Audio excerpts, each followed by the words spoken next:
أعوذ بالله من الشيطان اللعين الرجيم بسم الله الرحمن الرحيم اللهم صل على محمد وآل محمد وعجل فرجهم يا الله يا رحمن يا رحيم يا مقلب القلوب ثبت قلبي على دينك۔ دوستو، ایک اور جرثومے کے بارے میں تھوڑا سا پڑھتے ہیں جس کا نام ہے ٹرپنوسوما۔ ٹرپنوسوما وہ جرثومہ ہے جس سے بیماری پیدا ہوتی ہے، ٹرپنوسومیسس۔ یہ بیماری زیادہ تر گھوڑوں میں ہوتی ہے، اس کے بعد خچروں میں ہوتی ہے، پھر اونٹوں میں ہوتی ہے، اور کتوں میں بھی یہ بیماری ہوتی ہے۔ گائیوں اور بھینسوں میں یہ بیماری ہوتی ضرور ہے، لیکن اس بیماری کی شدت کم ہوتی ہے، جبکہ گھوڑوں میں، خچروں میں اور گدھوں میں یہ بیماری بہت زیادہ مہلک ثابت ہوتی ہے اور بہت زیادہ جلدی نقصان دہ ثابت ہوتی ہے۔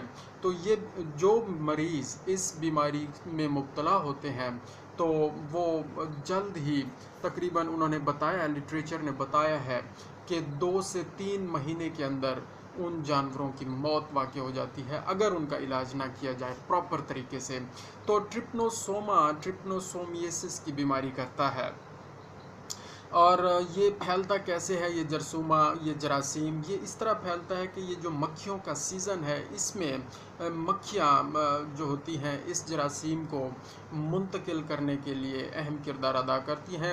یہ جراثیم ان مکھیوں کے اندر گرو نہیں کرتا، لیکن یہ مکھیاں ایک جگہ سے اس جراثیم کو پک کر کے دوسری جگہ، یا ایک جانور سے پک کر کے دوسرے جانور کو لگانے میں، ٹرانسفر کرنے میں اہم کردار ادا کرتی ہیں۔ مکھیوں کے نام بھی موجود ہیں، سٹوماکس ہے، ٹوبینس ہے، یہ مکھیوں کے نام ہیں۔ تو ہمیں کرنا یہ چاہیے کہ فلائی ریپیلنٹس کا استعمال مکھیوں کے موسم میں، گرمیوں کی ابتدا میں یہ بہت زیادہ مسئلہ ہے، آج کل بہت زیادہ مسئلہ ہے مکھیوں کا، تو فلائی ریپیلنٹس کا استعمال بہت ضروری ہے۔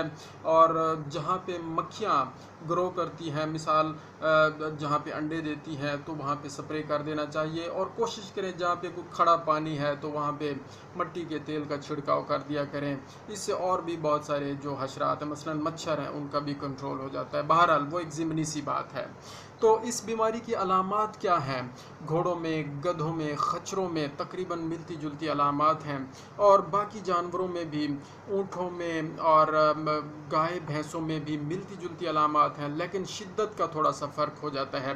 گھوڑوں اور گدھوں اور خچروں میں شدت بہت زیادہ ہوتی ہے، تو ٹیمپریچر سب سے پہلے بڑھ جاتا ہے جانور کا 104 سے 106 ڈگری فارنہائٹ تک ٹیمپریچر چلا جاتا ہے جو گھوڑا، خچر یا گدھا اس بیماری میں مبتلا ہوتا ہے۔ اور یہ بخار پھر وقفوں سے آتا ہے، بخار آتا ہے، اتر جاتا ہے، اور پھر بعد میں دوبارہ مزید شدت کے ساتھ آتا ہے۔ اس بیماری میں جانور کے جسم پر بہت زیادہ دھبے اور چھائیاں پڑ جاتی ہیں۔ تو جب بھی آپ دیکھیں کہ اگر گھوڑے، گدھے اور خچر ہیں، 104 سے ٹیمپریچر کراس کر رہا ہے اور جسم پر دھبے بھی نظر آ رہے ہیں، تو آپ کا دھیان اس ٹرپنوسومیسس بیماری کی طرف جانا چاہیے۔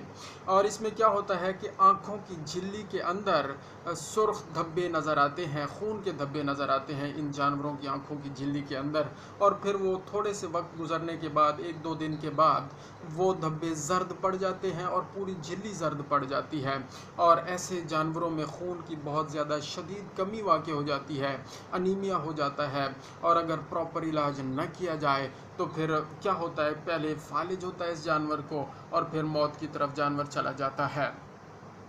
تو جانور کیا کرتا ہے، اس بیماری میں مبتلا جانور بہت جلدی تھک جاتا ہے، کیونکہ خون کی کمی ہو جاتی ہے، تھکاوٹ بہت جلدی ہو جاتی ہے، کام کرنے میں دلچسپی نہیں رکھتا، اور اس کے علاوہ جانور کی جو چال ہے اس میں بھی لڑکھڑاہٹ آ جاتی ہے، اور جانور صحیح طریقے سے اپنے کام انجام نہیں دیتا۔ تو اس طرح کی علامات جب بھی پائی جائیں تو آپ سمجھ جائیں کہ یہ وہ